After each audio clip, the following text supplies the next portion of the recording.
Assalamualaikum warahmatullahi wabarakatuh. Halo pemirsa, yang terhormat Ibu Susi Agustini SPD selaku guru mata pelajaran sejarah. Sebelumnya perkenalkan saya Zuleka Maulida Putri dari kelas 10 KL. Saya akan menjelaskan sedikit cerita dari novel yang berjudul Kata Hendak Jadi Lembu.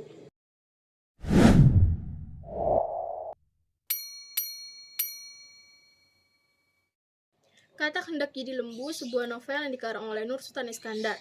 Novel ini diterbitkan pertama kali oleh Balai Pustaka pada tahun 1935 dan dicetak ulang oleh Balai Pustaka pada tahun 2008. Novel ini berisi sekitar 224 halaman. Cerita dalam novel Kata Hendak Jadi Lembu mengisahkan masalah bangsawan Sunda yang tidak mau bekerja keras, yang terlalu bangga terhadap kebangsawanannya, atau masalah manusia yang suka berbuat sesuatu dan mengharapkan sesuatu di luar batas kemampuannya sendiri. Kata Hendak Jadi Lembu.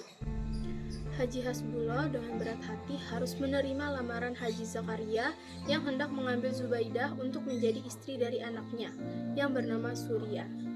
Haji Hasbullah berat menerima lamaran karena ia sebenarnya sudah mempunyai calon untuk Edah, panggilan Zubaidah anaknya, yaitu Raden Prawira, seorang menteri polisi. Keberatan Haji Hasbullah menerima lamaran tersebut karena Surya di matanya dianggap sebagai seorang pemuda yang pengah, sombong, foya-foya, serta egois. Tapi karena Haji Zakaria adalah teman karibnya, jadi dia tak kuasa menolak ketika Haji Zakaria datang hendak melamar Edah sebagai menantunya. Ketakutan Haji Hasbullah memang terbukti. Kelakuan Surya tidak berubah sedikit pun setelah menikah. Apalagi setelah ayahnya, Haji Zakaria, meninggal dunia. Surya kerjanya hanya berfoya-foya saja, anak istrinya tidak dihiraukan. Malah lebih jauh lagi, Zubaidah, istrinya yang dia tinggalkan selama 3 tahun, padahal istrinya baru saja melahirkan anaknya yang mereka beri nama Abdul Halim. Surya baru saja kembali ke pangkuan istrinya setelah harta warisan ayahnya itu sudah habis dia gunakan untuk berfoya-foya. Dia memohon dan minta maaf kepada Zubaidah agar diterima lagi dalam keluarga itu. Permohonan dikabulkan oleh Zubaidah karena rasa kasihan dan berharap bahwa benar betul-betul Surya nantinya akan berubah tingkah lakunya yang kurang baik itu.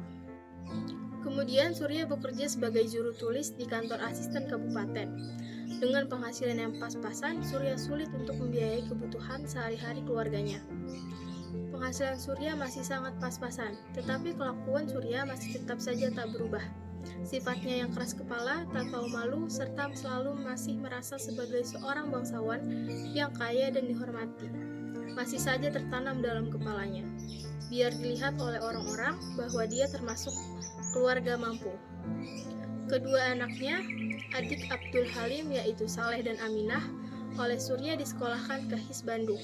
Padahal Zubaidah pusing akibat kelakuan suaminya yang tidak tahu diri itu. Mereka suka bertengkar mulut, sebab secara diam-diam Zubaidah mengeluh pada ayahnya dan minta dikirimkan uang agar bisa membayar hutang dan membiayai sekolah kedua anaknya. Rupanya Surya sudah mempunyai rencana sendiri kenapa dia selalu acuh tak acuh. Tak lama lagi Surya akan diangkat menjadi klerek karena ada lowongan. Untuk itu dia telah melayangkan lamaran untuk lowongan itu. Dia begitu yakin akan diterima karena yakin Surya berani membeli barang-barang lelang di kantornya, yang tentu saja dengan hutang. Makin lama hutangnya makin menggunung saja. Yang lebih fatal lagi, rupanya Surya telah mengambil uang kas guna keperluan yang tak pernah terpuaskan itu. Kelakuannya ketahuan atasannya sehingga dia dipanggil. Waktu dipanggil itu karena memang sudah direncanakan, dia sudah menyiapkan surat berhenti setelah berhenti menggelapkan uang kas. Maka dia akan membawa anak istrinya pindah ke rumah Abdul Halim anaknya. Dia sudah menulis surat kepada anaknya itu bahwa dia dan istrinya hendak tinggal di rumah Abdul Halim.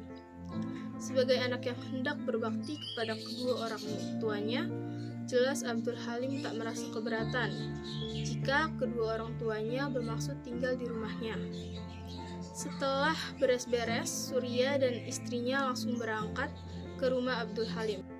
Rupanya tingkah laku pola Surya betul-betul tak pernah berubah, walaupun dia jelas-jelas tinggal di rumah anaknya dan sekaligus menantunya. Namun Surya merasa dialah sebagai kepala rumah tangga dalam rumah tangga itu. Yang paling menderita melihat tingkah laku Surya yang di luar batas itu adalah Zubaidah, istrinya. Hatinya hancur lebur karena kehidupan keluarganya berantakan akibat ulah suaminya. Akibatnya Zubaidah sakit-sakitan sampai meninggal dunia dengan menanggung penderitaan batin yang teramat dalam. Kesadaran Surya baru muncul, yaitu ketika istrinya meninggal. Dia merasa malu yang dalam karena telah mengganggu kedamaian kehidupan Zubaidah, istrinya itu. Karena merasa malu dan menyesal, Surya kemudian mengambil keputusan meninggalkan keluarganya dan pergi entah kemana tanpa tujuan.